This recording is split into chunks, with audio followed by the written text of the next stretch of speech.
பிரபல தொகுப்பாளினி டிடி என்ற திவ்யதர்ஷினி மூட்டுவலி காரணமாக நடக்க முடியாமல் போய்விட்டதாக வேதனை தெரிவித்துள்ளார். கடந்த 2013ஆம் ஆண்டு முதல் டிடிக்கு மூட்டுவலி இருந்துள்ளது. இதற்காக அறுவை சிகிச்சை செய்தும் பலன் கிடைக்கவில்லை என்று கூறப்படுகிறது. கடந்த 10 ஆண்டுகளில் வலி இல்லாத நாட்களே இல்லை என்றும் டிடி வேதனை தெரிவித்துள்ளார்.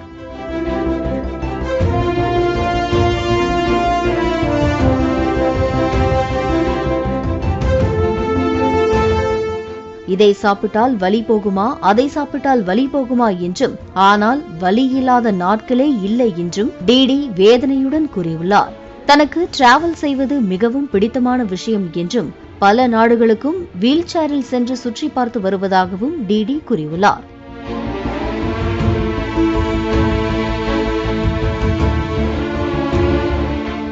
கடந்த 2014ஆம் ஆண்டு ஸ்ரீகாந்த் ரவிச்சந்திரன் என்பவரை டிடி திருமணம் செய்து கொண்டார். பின் டிடிக்கும் அவர் கணவர் ஸ்ரீகாந்துக்கும் பிரச்சினைகள் ஏற்பட்டதை அடுத்து அவர்கள் சில காலமாக தனியாகத்தான் வாழ்ந்து வருகின்றனர்.